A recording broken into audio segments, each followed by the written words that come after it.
Hello and welcome to the podcast. This is Get in the Driver's Seat. We're telling stories about leadership moments in small to mid-sized professional practices. I'm your host, Sandra Beckor, Practice Management Coach at Beckor Management. I'm excited to introduce our guest today, Jackie Porter, an award-winning CFP, co-author of Single by Choice or Chance, and one of the most recognized financial planners in Canada. Welcome, Jackie. So great to be here. So a little background for our listeners. Jackie and I met back in 2016. We started out as LinkedIn friends and very quickly became actual friends and natural allies. So I remember even way back then, Jackie, you were already playing a leadership role at your firm, Team Jackie Porter, at the Ontario Bar Association, and at Powerful Women Today, where I saw you speak. You were building a community before marketers were using that term. I didn't realize that was a thing then, actually. So you're one of the ones who started it as a thing. Who knew? And so since I too have experience in this area, not just as leader, but also as participant and as coach for clients that are building communities, I figured we could swap stories about the challenges and the opportunities of community building. I'm happy to. This sounds like it'll be a fun discussion. Exactly. Okay, so before digging into the stories, I just wanted to get the language right. The idea of community versus network. What are your thoughts about that? What's the real distinction between the two? Oh, that's such a great question. That's a great question. I think the big difference is with community, the people that you're working with, the people that you're building with share the same values. That's They where share I the same landed. vision. Yeah. I really thought about this, and that's exactly where I landed. Please tell me more about that. I think that, I think about the organizations I've been involved with, things I'm really passionate about. We were all getting excited about the same vision. We had the same values. For example, I think about even an organization like some of the community organizations I've worked with, some of the organizations, the Ontario Bar Association, Women's Law. I was so excited to be around these badass women who wanted to make an impact in the field of law. I felt the same way about finance. And I just love seeing women just sort of step into their power. I love women who celebrate other women. So we shared so many similar values. So it's so fun. I've made so many great friends, had so many great relationships come out of working with women's law. And, I'm just grateful. I think when you're in a scenario where you're kind of in the same bus as people driving, wanting to go in the same direction, you can just go that much further. I so agree with you.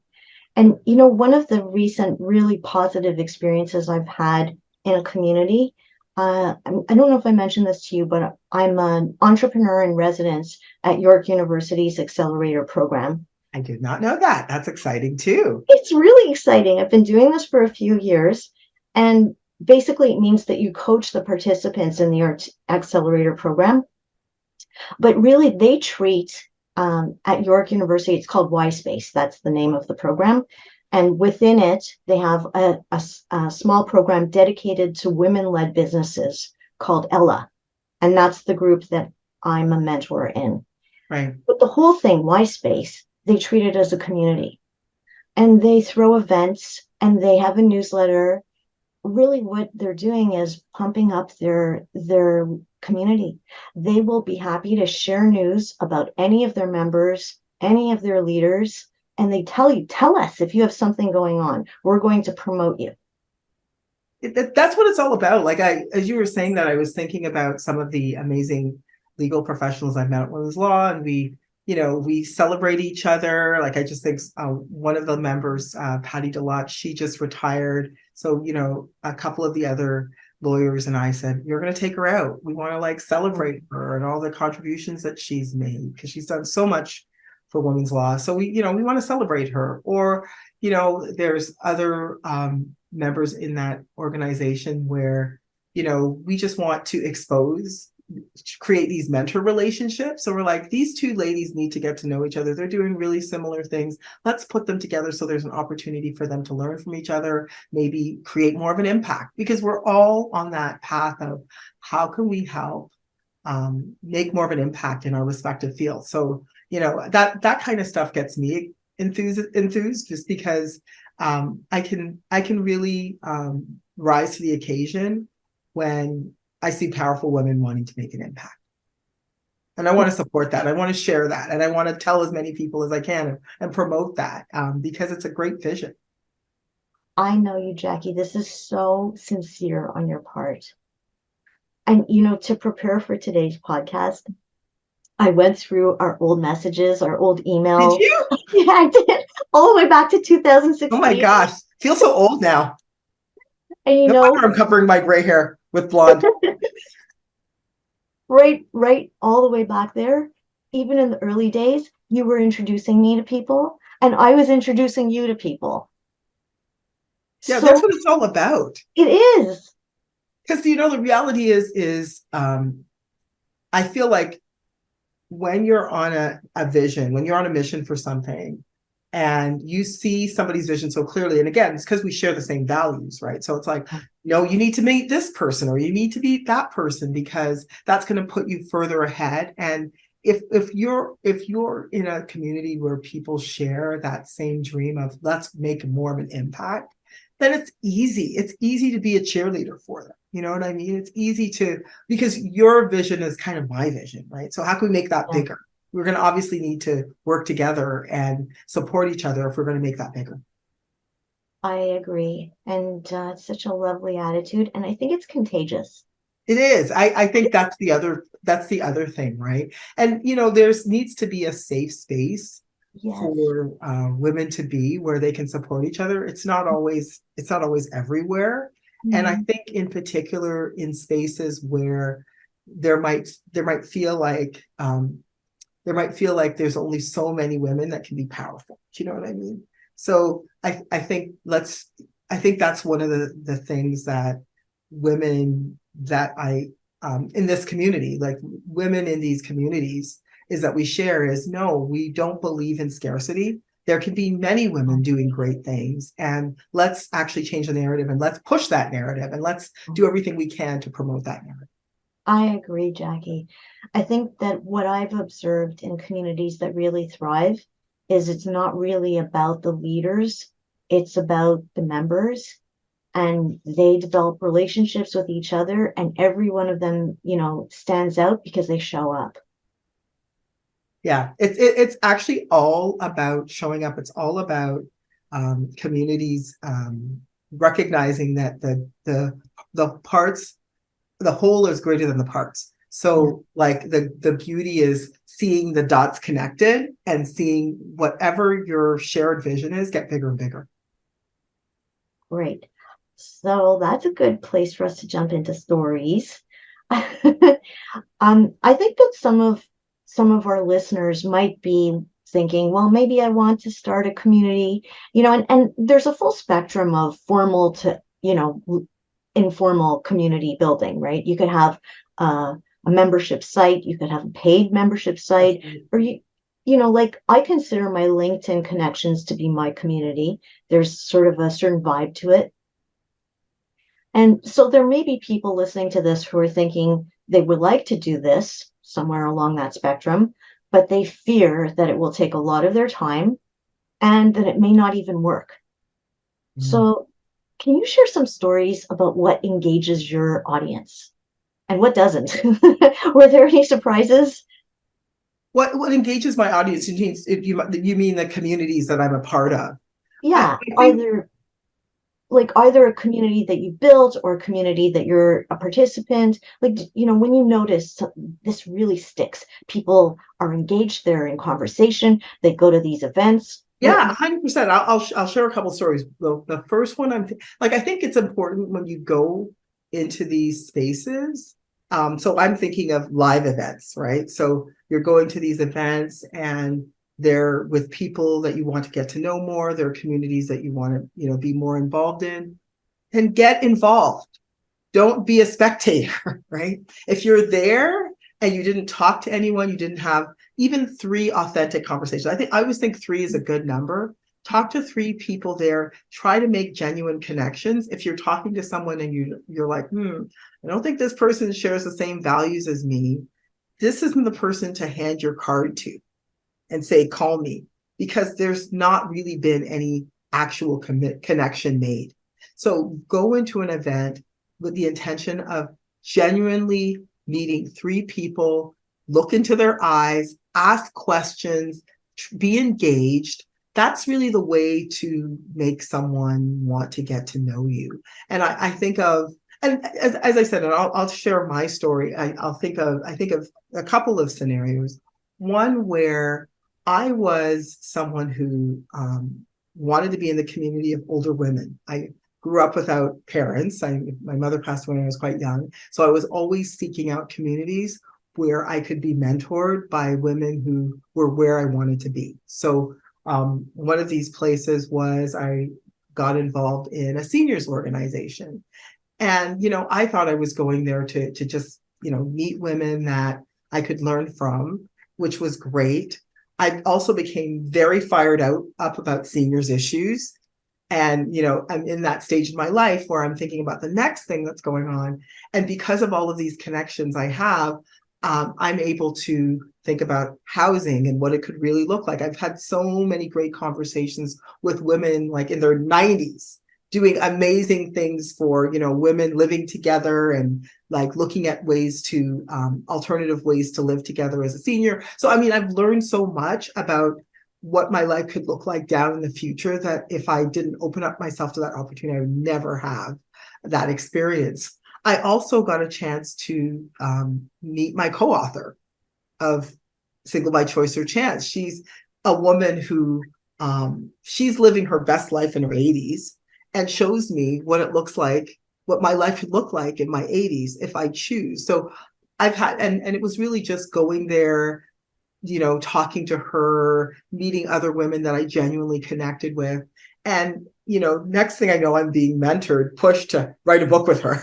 So that's kind of how that happened, was because, so we just kept meeting. We kept meeting at these seniors events. And she was like, now she's a young person to be at a seniors event. I'm curious to get to meet her. And she loves hanging out with young people.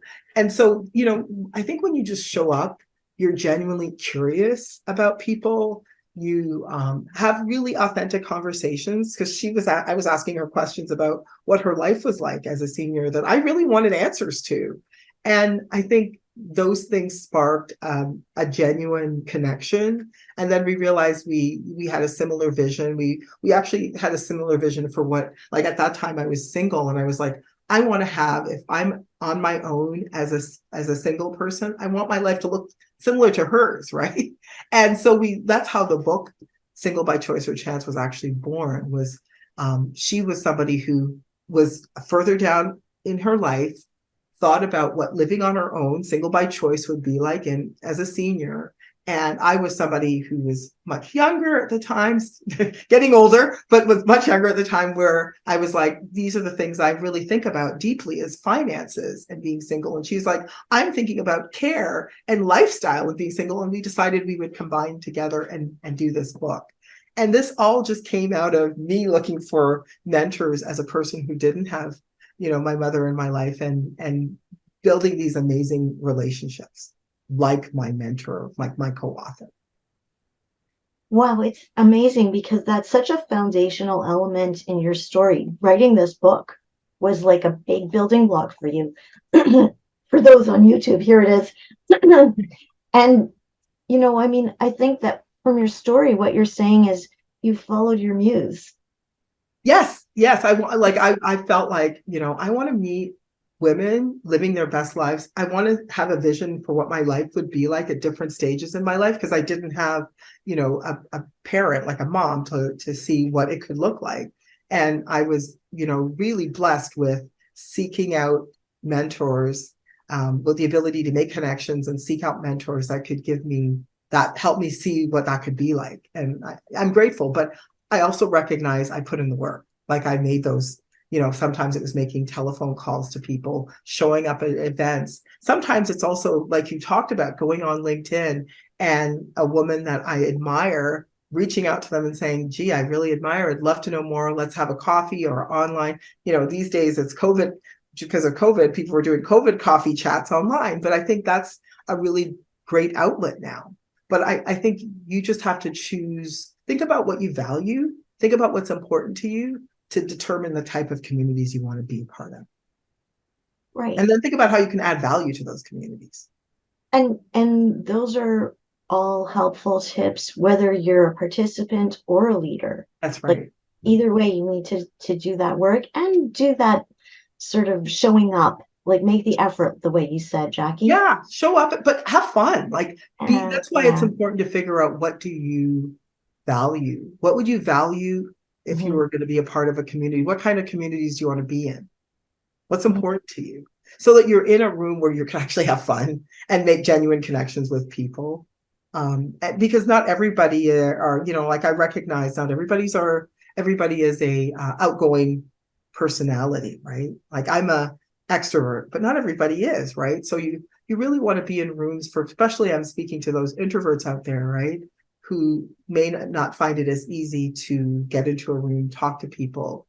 Then you genuinely have to want to be there. You genuinely want to be in that room, or genuinely want to meet that person online, or whoever the case is. But you have to be an agent in your own life, right? Like you have to be that person being the director of the life that you want to create for yourself. Yeah, I agree. You're speaking to one of the introverts right I now. know. I was waiting for yourself to call yourself out. Otherwise, I was going to call you out, Sandra. So you know. And see, the way we're engaging here, by the way, is part of building community. So find the thing that works for you. I mean, for me, doing this podcast, I woke up one morning, the beginning of this year, I'm like, I feel like doing a podcast. So, and here I am, 8 episodes in, and we're Love doing it. a podcast, right?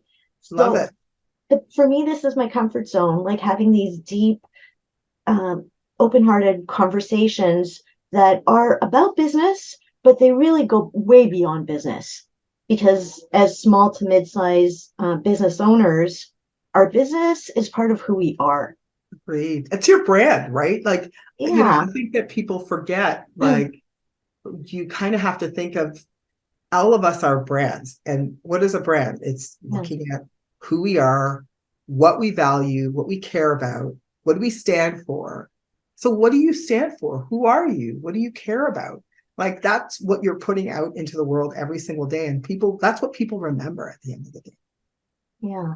If you go somewhere or even online and you're just there and you don't show up, you don't have a message, you don't, people don't know what you stand for, then it's kind of like doing the same thing at a party where like, was Sandra there? Did anybody see Sandra? Was she there? Like you do need to leave people with an impression of who you are. That is your brand. Right. And I got that from you right from the beginning. You were very purpose driven. And I feel like all these years later, the purpose hasn't changed. Like all the things you've done have grown exponentially almost, but the purpose is the same. And I'll tell you what I see. You can Please do. I'm tell very me if I'm curious. right. Just helping women to have that financial literacy and not to be overwhelmed or scared of even entering into that space, to own their own financial goals and what they're going to make of their life without feeling dependent. 100%. That is still the same. It's like, how do I make financial literacy, financial conversations accessible to women, and humanize the whole financial planning process for everyone? Because I think everyone would benefit from, a better bedside manner from people who call themselves financial planners. People's lives are, obviously finance is a huge part of it, but it's not the only thing.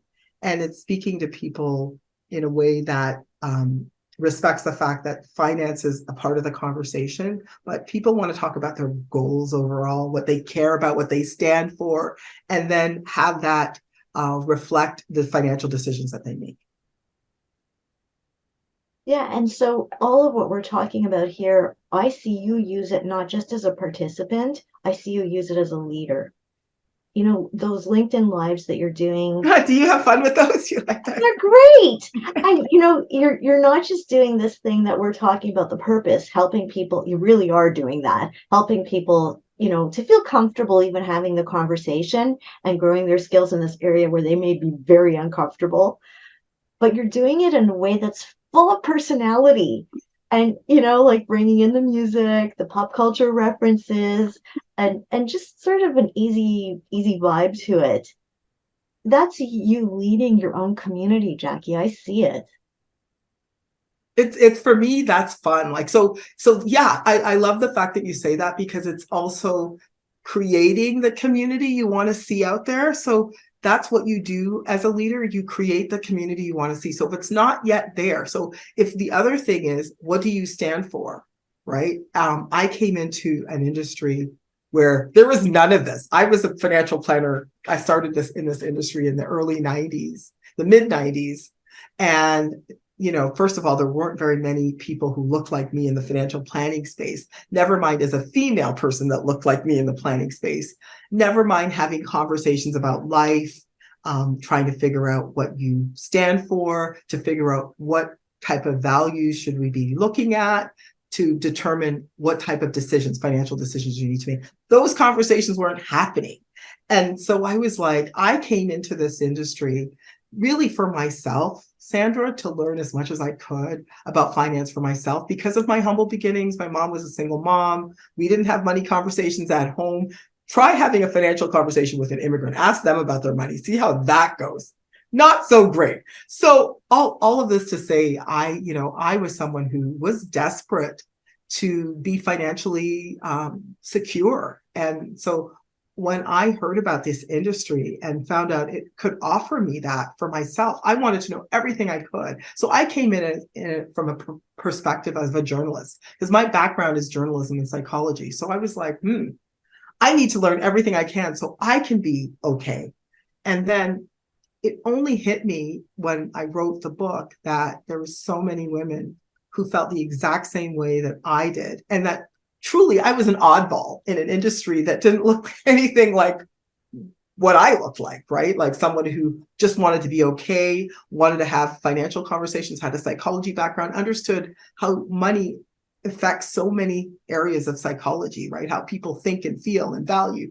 And so I didn't realize at the time that that's what made me an oddball.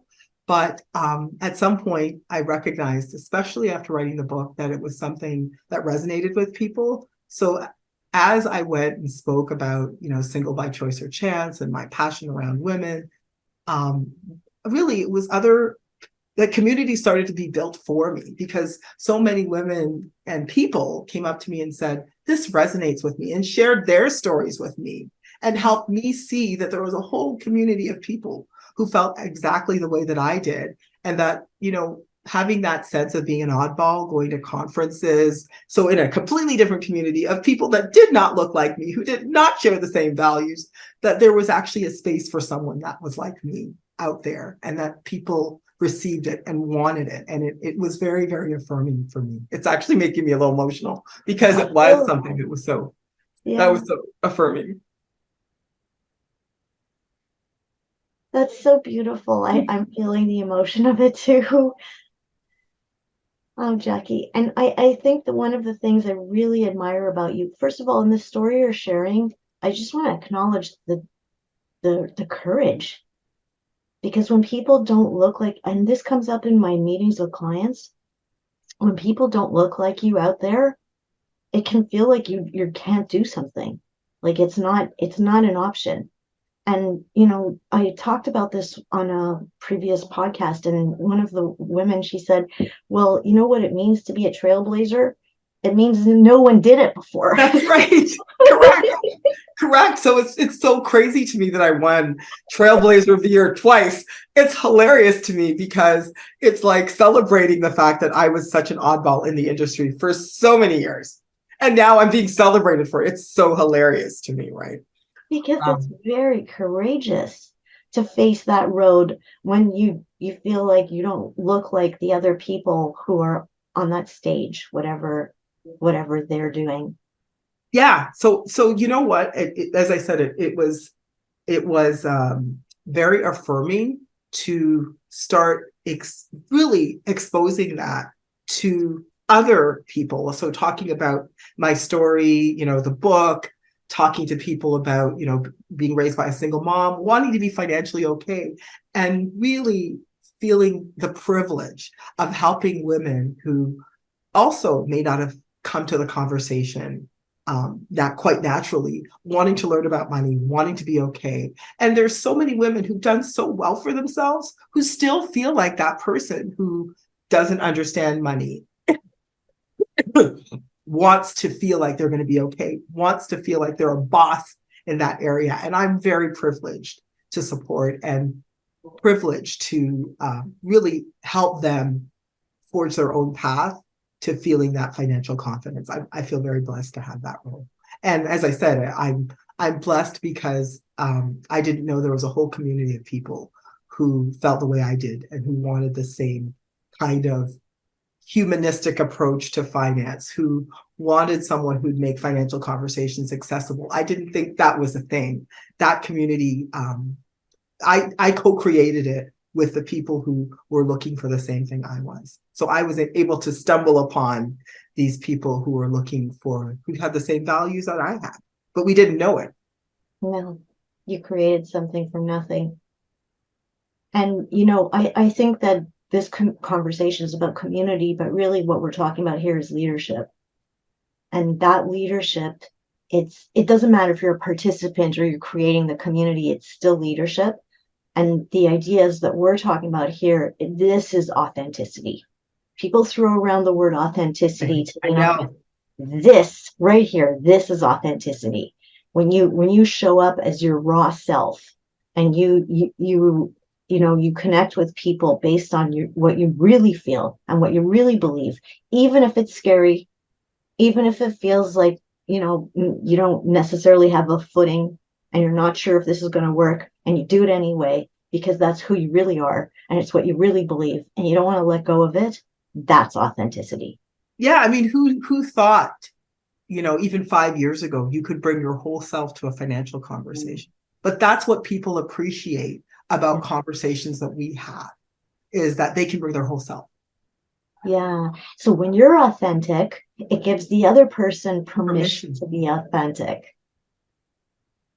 And I have to say, this conversation is reminding me of some of my experiences in the communities I'm in, that this is not business, actually including business. So as I was getting ready for this podcast, I was thinking, how, which communities am I in? And I'm realizing, oh my God, I'm in so many. And I'm really engaged with them.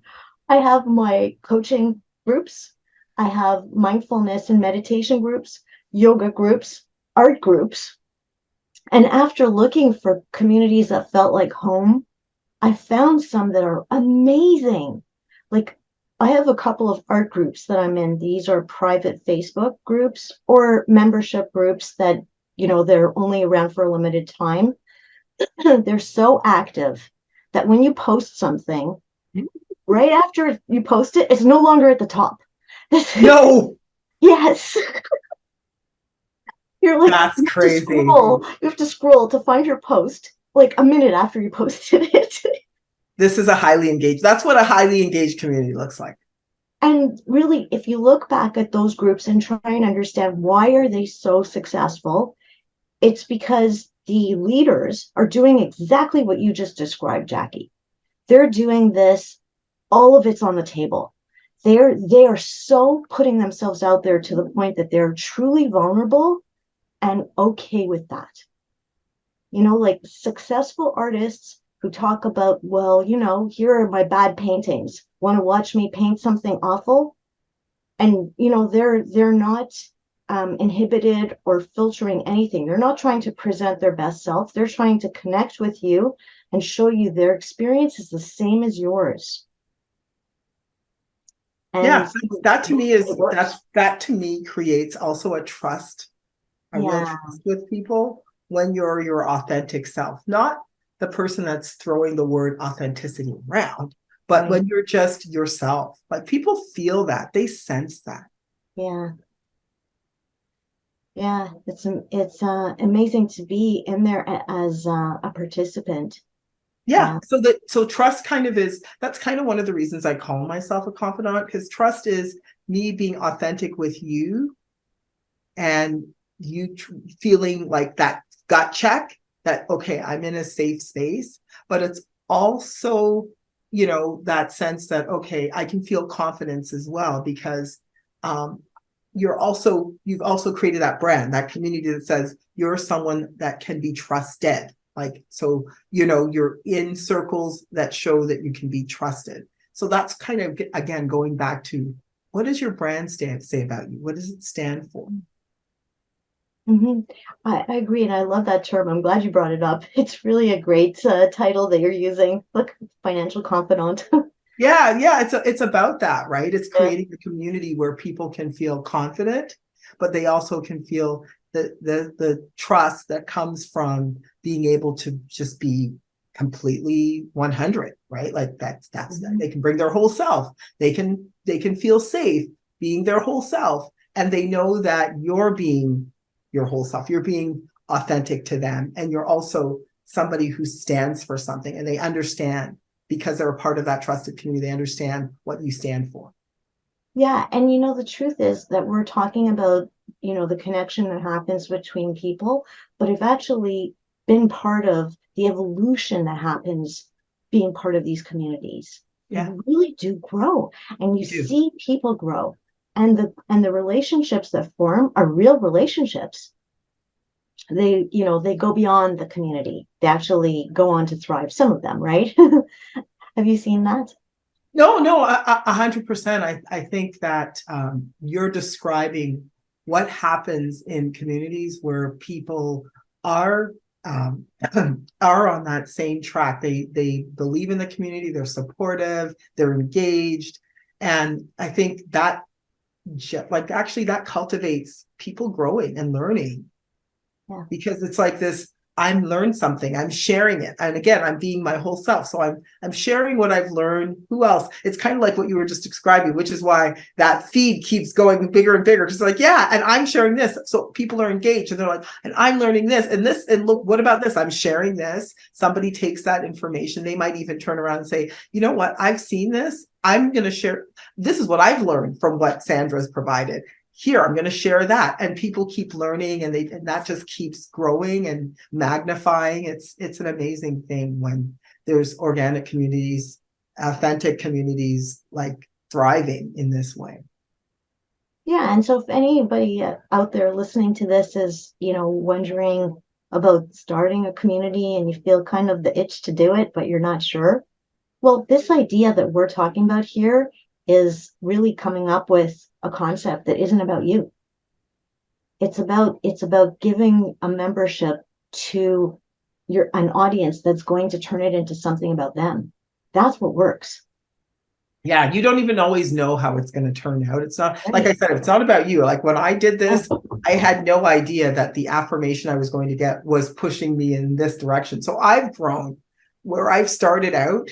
The community that I serve has pushed me to continue to be my authentic self. Look at, what are other places in the whole industry I can humanize. Like when I started even the podcast, the lives, I never did music, but here we were in a pandemic, and I was thinking about how to uplift people more and how to help engage them more. And I was like, music uplifts me more and engages me more. And now I have like people who are like, okay, they've said to me, like, I wonder what song you're going to do. Like, I'm always wondering when we do. So it just kind of kept propelling that along. Like, but that wasn't my original vision when I started out. But the community you work with will help you to grow. It'll help you to continue to figure out ways to continue to engage them, and that ends up helping you become that leader that the community needs you to be. Yeah, I agree. And you're doing some really fun stuff there. If anybody listening to this hasn't checked out Jackie's LinkedIn lives, or I know you're posting them on your other socials, do, Yes. because they're not only informative, they're entertaining. Yeah, LinkedIn Live at 5. Feel free to come jam with me. I don't even know what song I'm playing tomorrow. Okay, any final thoughts, Jackie, for anyone considering building a community? Yeah, I think, if you're still struggling to figure out, what your brand is, what communities, just I'd say look at some resources. Sandra, you have some amazing resources around, take some quizzes. I think just try to learn a little bit more about yourself. I think ask other people as well. So ask some trusted people around you who are your trusted confidants to say, hey, I'm thinking about getting involved in some communities. What are some great communities that I should be looking at, checking out? Yeah, and just also think about like the gifts that you have. Everybody has unique gifts they bring to the universe. I'm a huge cheerleader. I love cheering women on, and which is why getting communities where I can like bring women together, and that's something, bring people together. Like that's something I'm super passionate about. What are you passionate about? Let that drive the communities that you want to be a part of. That's great. And it is about following your muse, which is where we started. Very much so. Yeah, and I would add to that, just, think about it like dating as opposed to getting married. So go check out a whole bunch of them. You Yes. don't have to commit, and as you check different things out, you will inevitably do what Jackie's talking about, which is learning about yourself. You will learn what types of environments make you feel comfortable and at home, and you will start making some real connections with people, and they will just naturally become the right communities for you to focus on. 100%. I think that's what's so beautiful. Like the more you sort of get out there, get some experience in checking out different communities, the more you'll also develop those skills that we're talking about. So if you're gonna like if you want to be a leader or a participant, these are contact sports. You can't do them. You can't do them theoretically. These are contact sports that you have to get involved in. So get involved. I think that's the message I want to leave people with. Don't just sit there. I know we done a lot of sitting during the pandemic. Get out there and get involved and Yes. figure out where your next opportunity to I be love a part of a community is going to come from. I love that. It's a contact sport. But you can do it in a way that's comfortable for you. Look at me, introvert. Hello. Yes, Little fun yes. conversations work for me. Exactly. Well, get involved, however, it could be online, sending those LinkedIn messages, it could be going into, different networking events, but just get involved. And make real deep connections. Like Yes, like this one. exactly. Exactly. Our lifelong connection, I'm sure. Great. Okay. Wonderful. Thank you, Jackie, for your time and for your insights. It was such a pleasure to be here, Sandra. Thank you. Anytime. Okay, great. I may take you up on that. All good. And to our listeners, if you are interested in learning more about Jackie Porter, she is a certified financial planner, speaker, and author. Please go to askjackie.ca. You've been listening to Get in the Driver's Seat, stories about leadership moments in small to mid-sized professional practices. I'm your host, Sandra Beckor, practice management coach at Beckor Management. Take care, everybody. See you next time.